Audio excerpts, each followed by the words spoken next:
Delight IAS पर आप सभी का एक बार फिर से बहुत बहुत स्वागत है भाई। तो फाइनली जिस दिन का आप लोगों को इंतज़ार रहता है, ठीक है ना, साल में, वो दिन कल यूपीएससी की तरफ से आ चुका है। ठीक है, यूपीएससी ने नोटिफिकेशन 2023 के लिए जारी कर दिया गया है। आप लोगों का इंतज़ार जो है वो अब ख़त्म हो चुका है। तो देखेंगे, सीटें बड़ी हैं इस बार, 1105 के आसपास वैकेंसीज़ हैं। बहुत ही खूबसूरत और बेहतरीन अवसर है आप लोगों के पास, क्योंकि पिछले 4-5 सालों में सबसे ज़्यादा सीटें हैं ये। ठीक है, वैकेंसीज़ की जो इंक्रीजमेंट है वो इस बार ज़्यादा है, तो आप लोग इसका फ़ायदा उठा लीजिएगा। ठीक है, हर हाल में किस तरह आप लोग इसमें सेलेक्ट हो सकते हो, किस तरह की स्ट्रेटेजी रहनी चाहिए। ठीक है, सबसे पहले हम लोग देखेंगे कि जो नोटिफिकेशन में बेसिक चीज़ें क्या हैं, क्या इसमें आया है, कौन सी सीटें हैं, किस तरह से आप अप्लाई कर सकते हो, बेसिक चीज़ें जान लेंगे। उसके बाद हम लोग एक ब्रीफ में अभी प्रीलिम्स को लेकर आप लोगों की क्या स्ट्रेटजी रहनी चाहिए उसके बारे में भी हम लोग थोड़ा सा बात कर लेंगे। ठीक है, सबसे पहले आप देखो ये वैकेंसीज का कैलकुलेशन या गणित क्या है, मैथ क्या है, ये देखो। सबसे पहले देखो भाई, यहाँ पर 1364 सीटें थी, ठीक है, 2014 में। उसके बाद से लगातार गिरावट देखने को मिलती है, 782 तक भी आई, फिर उसके बाद थोड़ा इंक्रीज हुआ, फिर यहाँ तक पहुँचते पहुँचते पिछले साल 1011 सीटें थी और इस बार 1105 वैकेंसीज हैं।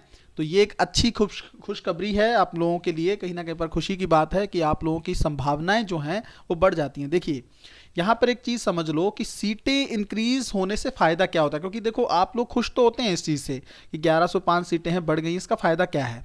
सबसे पहले एक चीज़ देखो, 7 से 8 लाख लोग अगर मान लीजिए प्रीलिम्स में अप्लाई कर रहे हैं ना, नॉर्मली अगर सीटें कम होती हैं, यूपीएससी का एक सिस्टम ये है कि जितने क्वालिफिकेशन होते हैं ना, जैसे मान लीजिए इंटरव्यू है, तो इंटरव्यू में उतने बच्चे सेलेक्ट होंगे जितनी वैकेंसी चाहिए। जैसे मान लीजिए 1000 सीट चाहिए ना, तो इंटरव्यू में लगभग 3000 के आसपास लोग सेलेक्ट होंगे, ठीक है, जिनका इंटरव्यू लिया जाएगा। प्रीलिम्स में क्या होता है, प्रीलिम्स में लगभग अगर आप देखेंगे, अगर वैकेंसीज कम होती है ना, तो उसका लगभग 8000 तक आ चुका था। 7 लाख से 8 लाख लोगों में सिर्फ मेंस में जो मेंस लिख रहे थे वो 8000 लोगों का एक उनकी एक संख्या थी। लेकिन अब जो है अगर आप देखेंगे ना, तो कम से कम 13 से 14 हजार लोग इस बार मेंस लिखेंगे। ठीक है, तो ये एक अच्छी चीज़ है, यहाँ पर आपकी संख्या बढ़ जाती है, क्योंकि देखो जो बच्चे प्रीलिम्स में 1 या 2 नंबर से रह जाते हैं ना, उनके लिए सबसे बेनिफिशियल होगा ये, क्योंकि कहीं ना कहीं पर कट ऑफ कम जाएगी और आप लोगों की सिलेक्शन की संभावना जो है वो बढ़ जाती है। उसी तरह से आप देखेंगे तो इंटरव्यू में पिछले 1-2 सालों में ऐसी सिचुएशन हो गई थी कि 1800 लोग ही इंटरव्यू दे पा रहे थे, लेकिन इस बार जो है 3100 के आसपास लोग इंटरव्यू देंगे। ठीक है, तो ये एक अच्छी चीज़ है आप लोगों के लिए, बहुत ही ज़्यादा एक गोल्डन अपॉर्चुनिटी है, इसका फ़ायदा आप लोग उठा लीजिए। प्रीलिम्स को इस तरीके से तैयार करिए कि हर हाल में आपका सिलेक्शन हो। फ्रंट पेज है ये नोटिफिकेशन का, इसमें आप लोग देख सकते हैं किस तरह से यूपीएससी जो है नोटिफिकेशन को जारी करता है। ठीक है, तो इसका जो लास्ट डेट है वो 21 फरवरी है, उससे पहले आप लोगों को अप्लाई करना है। देखिए भाई, ये 21 फरवरी है, मैं पर ये चाहता हूँ आप लोगों से, मैं कहना चाहूँगा, देखो जल्दी अप्लाई कर देना, क्योंकि अगर यहाँ तक वेट करोगे ना लास्ट डेट तक, तो क्या होता है, कई बार वेबसाइट भी स्लो हो जाती है और अप्लाई नहीं भी हो पाता है। और एक फ़ायदा जो सबसे इंपॉर्टेंट है कि जैसे मान लीजिए ज़्यादातर बच्चे ना दिल्ली सेंटर भरना चाहते हैं ना, कि एग्ज़ाम दिल्ली में दें, तो होता क्या है कि अगर आप मान लीजिए 4 से 5 दिन अप्लाई नहीं करेंगे ना, तो दिल्ली सेंटर फिल हो जाएगा, क्योंकि बहुत सारे लोग दिल्ली अप्लाई करते हैं। फिर आपकी सेकंड जो प्रेफरेंस होगी, जो भी आपने भरा होगा, वो आपको सेंटर के तौर पर मिलेगा। तो क्यों इस चीज़ का रिस्क लेना है, अभी से अप्लाई करो, दिल्ली सेंटर भर दो अगर आप लोगों को भरना है तो। ठीक है, और साथ में दूसरा नुकसान मैंने आपको बताया कि लास्ट तक वेट करोगे, वेबसाइट स्लो हो गई या नहीं अप्लाई कर पाए तो दिक्कत हो जाएगी। ठीक है, तो लास्ट तक वेट नहीं करना है, अभी अप्लाई करके चीज़ें आप लोग फिल कर सकते हो। एज को लेकर क्या चीज़ें हैं, देखो 21 साल की उम्र आपकी होनी चाहिए ये एग्ज़ाम देने से पहले। ठीक है, दूसरा आपकी जो डेट है, जैसे बर्थ डेट जो है ना, 1 अगस्त 2023 से जो है मतलब 1 अगस्त 2023 तक आप 21 साल के होने चाहिए।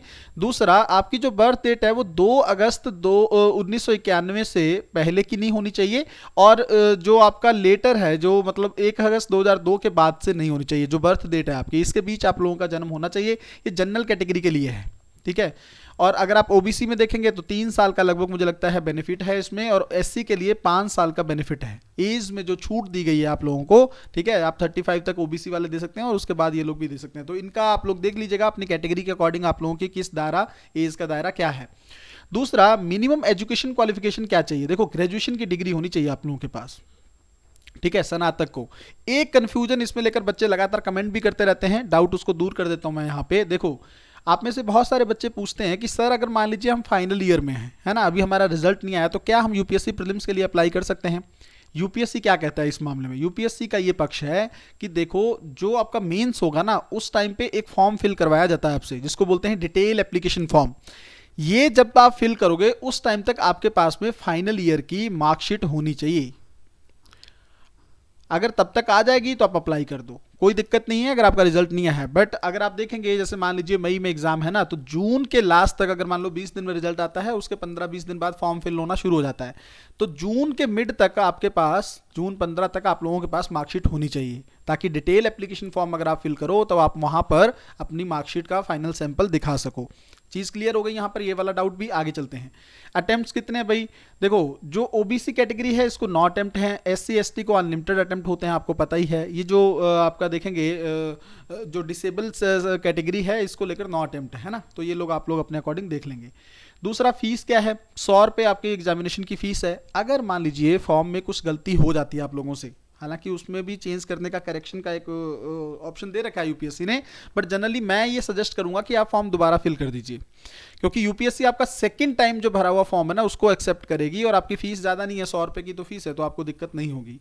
दूसरा, अप्लाई ऑनलाइन ही होगा, ऑफलाइन अब सिस्टम यूपीएससी बंद कर चुका है।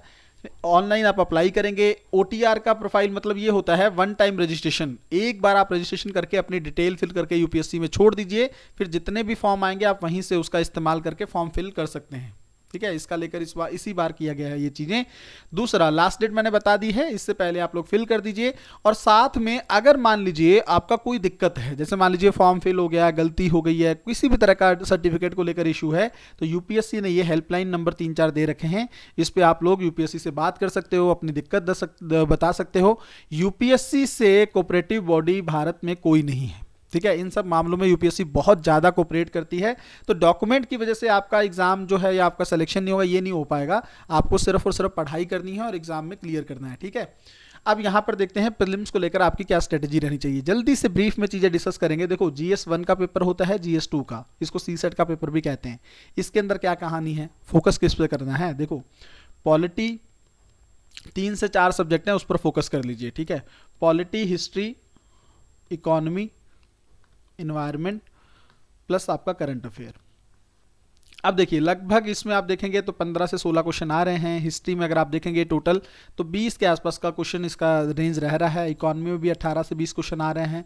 इन्वायरमेंट में लगभग 20 से 25 तक भी जा रहा है ना, तो ये अच्छा है। इसमें आप इनडायरेक्ट और डायरेक्ट मिलाकर देखेंगे तो 18 से 20 क्वेश्चन यहाँ पर आ रहे हैं। तो पॉलिटी और आपका जो इकोनॉमी है और ये वाला जो सेगमेंट है, इवन करंट अफेयर वाला और एनवायरनमेंट वाला, इसमें आप कोशिश करें। देखो, ये जो सेगमेंट है ना दोनों, इसमें आपकी 100% एक्यूरेसी रेट रहना चाहिए, यहाँ पे गलत ना हो कुछ। और ये दोनों जो हैं, यहाँ पर 80% से ज़्यादा एक्यूरेसी रेट रहे, और यहाँ पर अगर आपका 60% भी रहेगा तब भी काम चल जाएगा। ठीक है, तो फोकस करना है। पॉलिटी में सेलेक्टेड चैप्टर हैं, जैसे पार्लियामेंट एक चैप्टर है, हर बार क्वेश्चन आते हैं। जैसे राष्ट्रपति का चैप्टर है, हर बार क्वेश्चन आते हैं। Historical background of Indian constitution जो है, ऐतिहासिक पृष्ठभूमि है, प्रस्तावना है, इस तरह से सेलेक्टेड चैप्टर पर ज़्यादा फोकस करेंगे तो आपकी सिलेक्शन की संभावनाएं बढ़ जाएंगी। हिस्ट्री में थोड़ा पहले यूपीएससी एंशिएंट और मिडीवल पर फोकस नहीं करता था, मॉडर्न पर ज़्यादा फोकस करता था। बट अब क्या है ना, मॉडर्न से 10 क्वेश्चन तो आ ही रहे हैं, बट 8 सवाल जो आ रहे हैं उसमें 4 और 4 एंशिएंट और मिडीवल में से आ रहे हैं। ठीक है, या यहाँ पर 5 हो जाता है, यहाँ पर 3 हो जाता है, तो 8 सवाल जो है एंशिएंट मिडीवल से आ रहे हैं, तो आप इसको इग्नोर नहीं कर सकते हैं। इसमें भी टॉपिक स्पेसिफिक आप देखोगे, जैसे मान लीजिए सिंधु घाटी सभ्यता है, गुप्त काल है। ठीक है, ये सब चीज़ों पर ज़्यादा फोकस करेंगे। प्रशासन की चीज़ें देख लेंगे, मुगल काल में आप अकबर को अच्छे से पढ़ लेंगे, अलाउद्दीन खिलजी देख लेंगे। तो ये सब चीज़ें आपको सेलेक्टेड चीज़ों पर ज़्यादा फोकस करना है। इकोनॉमी में अगर आप देखेंगे, अगर ध्यान से समझिए, यहाँ पर इकोनॉमी में स्टैटिक पोर्शन और करंट अफेयर दोनों चीज़ें इंपॉर्टेंट हैं। अब स्टैटिक को करंट से लिंक कर देता है। स्टैटिक में जैसे बैंकिंग रेट्स क्या हैं, है ना, बैंकिंग रेट्स के बारे में आपको पता होना चाहिए। CRR वगैरह क्या होती है, रेपो रेट क्या होती है, ये सब चीज़ें आपको क्लियर होनी चाहिए। इन्फ्लेशन अगर इकोनॉमी में इंक्रीज हो रही है, उसका क्या बेनिफिट है, क्या नुकसान है, वो चीज़ें आपको पता होनी चाहिए। मॉनेटरी पॉलिसी को लेकर चीज़ें क्लियर होनी चाहिए आप लोगों को। फिस्कल पॉलिसी को लेकर चीज़ें क्लियर होनी चाहिए, है ना।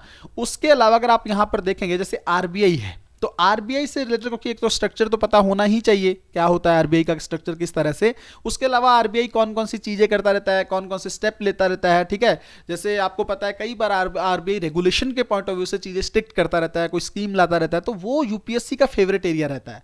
उसके अलावा अगर आप देखेंगे इकोनॉमी में, तो कई बार क्या होता है कि जैसे जो 3 सेक्टर है ना, जैसे एग्रीकल्चर है, इंडस्ट्री है, सर्विस सेक्टर है, इसमें क्या डाटा है। ठीक है, इकोनॉमी किस तरह से परफॉर्म कर रही है, वो सब चीज़ें इकोनॉमिक पॉइंट ऑफ व्यू से बहुत ज़्यादा इंपॉर्टेंट बन जाती हैं, है ना। बजट और इकोनॉमिक सर्वे को आप लोग अच्छे से देख लेंगे, इसको लेकर एक वीडियो मैं भी बना दूंगा। इन्वायरमेंट को लेकर क्या चीजें हैं, देखो इन्वायरमेंट एक तो होता है स्टैटिक वाला पोर्शन जो बेसिक है, जैसे इकोलॉजी क्या होता है, पारिस्थितिकी तंत्र किसको बोलते हैं, ठीक है, जैव विविधता तंत्र क्या होता है, ये सब चीजें पता होनी चाहिए। राष्ट्रीय बाग क्या होता है, वन्य जीव अभयारण्य क्या होता है, ये सब बेसिक बेसिक चीजें आपको पता हो। प्लस इसकी जो मैपिंग है, अगर आप देखेंगे सिर्फ इतना पता होना काफी नहीं है कि नेशनल पार्क कौन से स्टेट में है, नहीं, यूपीएससी क्वेश्चन कैसे फ्रेम कर रहा है कि ये इनमें से कौन से नेशनल पार्क हैं जो कावेरी के बेसिन में पाए जाते हैं। तो अब आपको मान लीजिए कोई नेशनल पार्क है तो पता होना चाहिए वहां से कौन सी रिवर निकल रही है, यहाँ की क्लाइमेट कैसी है ना, यहाँ पर कौन कौन से मान लो वन्य जीव पाए जाते हैं, कौन से वन्य जीव ऐसे जो सिर्फ इसी जोन में पाए जाते हैं। इस तरह से एक डिटेल एनवायरनमेंट की मैपिंग आप लोगों को करनी चाहिए। तो एनवायरनमेंट का सेगमेंट आपका वहां से हो जाएगा। प्लस यहाँ पर पॉल्यूशन पर आप लोग अच्छे से फोकस कर देना, क्योंकि क्लाइमेट चेंज को लेकर प्रदूषण बहुत ज्यादा बढ़ रहा है, इस वजह से यूपीएससी के न्यूज में लगातार रहता है, फोकस करती है यूपीएससी पॉल्यूशन को कम करने की टेक्निक्स पर। करंट अफेयर के लिए हम लोग सीरीज चला रहे हैं 36 मंथ करंट अफेयर, तो वो मुझे लगता है इनफ रहेगा, उसको आप लोग कर लीजिए, रिवाइज कर लीजिएगा अच्छे से, तो आपके मैक्सिमम क्वेश्चन वहां से बन जाएंगे। ठीक है, तो इन एरियाज पर आपको फोकस करना है। साइंस एंड टेक्नोलॉजी को लेकर एक चीज समझ लो, देखो क्या है, साइंस एंड टेक्नोलॉजी में यूपीएससी एप्लीकेशन बेस्ड जो टेक्नोलॉजीज हैं, ठीक है, जो टेक्नोलॉजीज हैं, न्यू इमर्जिंग टेक्नोलॉजीज हैं, वो एप्लीकेशंस क्या है उनकी, कहाँ कहाँ फील्ड में वो इस्तेमाल हो सकती हैं। जैसे मैं आपको एग्जाम्पल देता हूँ, देखिए नैनो टेक्नोलॉजी है, इसके क्या अनुप्रयोग हैं, कहाँ पर इंपॉर्टेंट है इसका, रोबोटिक्स है, इस पर यूपीएससी का फोकस रहता है ना, इंटरनेट ऑफ थिंग्स हैं, ये सब चीज़ें हैं। उसके अलावा अगर आप देखोगे बहुत सारी और बायोटेक्नोलॉजी के बहुत सारे सेगमेंट है, उसमें देख लो सुपर कंप्यूटर है, इसको लेकर चीज़ें हैं। जैसे अभी क्या है 5G बहुत न्यूज़ में है, तो हो सकता है 5G या 6G का कंपैरिजन कर ले, या 4G या 5G का कंपैरिजन कर ले, ये सब चीज़ें। क्रिप्टो करेंसी आप देखेंगे यूपीएससी पूछ रहा है, बिटकॉइन को लेकर चीज़ें कैसी हैं। तो ये सिर्फ अगर आप देखेंगे पिछले 8-10 सालों में कौन कौन सी टेक्नोलॉजी यूपीएससी ने पूछी है, उस पर भी फोकस कर देंगे तो आपका साइंस एंड टेक्नोलॉजी बहुत अच्छे से हो जाएगा। ये ओवरऑल आपका बेसिक डिस्कशन है जिसको लेकर आप लोगों को काम करना है। साथ में मैं हिंदी मीडियम के लिए खास करके कहूंगा सीसेट को नजरअंदाज मत करिएगा, ठीक है, ये मत सोचिएगा कि अभी एक महीने बाद शुरू करूंगा या करूंगी, ये सब चीजें नहीं। सीसेट को बहुत अच्छे से कर लीजिए, क्योंकि सीसेट अगर एक आध नंबर से रुक गया तो आपकी ये पूरी मेहनत जो है ये बेकार हो जाएगी, मेंस नहीं लिख पाओगे आप लोग। तो सीसेट को अच्छे से प्रिपेयर कर लीजिए, इसको लेकर एक वीडियो डिस्कशन में बना दूंगा वीडियो, ताकि सीसेट को लेकर आप लोगों की क्या स्ट्रेटेजी होनी चाहिए, है ना। तो ये सब चीजें हैं भाई, ओवरऑल मैंने वीडियो में ब्रीफ डिस्कस कर दिया है। फॉर्म को लेकर चीजें मैंने बता दी गई हैं, कल यूपीएससी की तरफ से जारी हो चुका है। जल्दी से इसको फिल करिए और अपनी मेहनत को इतनी रफ्तार से आप दे दीजिए, बहुत स्पीड बढ़ा देनी चाहिए अब आप लोगों को यहाँ से, ठीक है ना। जिस स्पीड से पहले अब तक पढ़ रहे थे ना, वो स्पीड दोगुनी हो जानी चाहिए। जल्दी से अपने टारगेट्स को कंप्लीट करिए, टेस्ट सीरीज लगाइए, अपनी परफॉर्मेंस को चेक करिए, जितना हो सके चीजों को डिस्कस करिए। अगर आप लोग मेंटोरशिप चाहते हैं इस साल के लिए, 2023 के लिए भी कुछ बच्चे मेंटोरशिप कर रहे हैं, अगर आप लोग यहां से भी ज्वाइन करते हो 3 से 4 महीने के लिए, तो आप लोगों को बहुत बेनिफिट होगा मेंटोरशिप में, ठीक है। अगर आप चाहते हो तो आप ज्वाइन कर सकते हो। जल्दी से आप इस नंबर पर मुझे कॉल करके चीजें डिस्कस कर सकते हो, ताकि चीजें आप लोगों के लिए बहुत अच्छी हो जाएं। मिलते हैं अगली वीडियो में, तब तक अपना ध्यान रखें, अपनी पढ़ाई को बहुत अच्छे तरीके से करते रहें। बहुत बहुत धन्यवाद।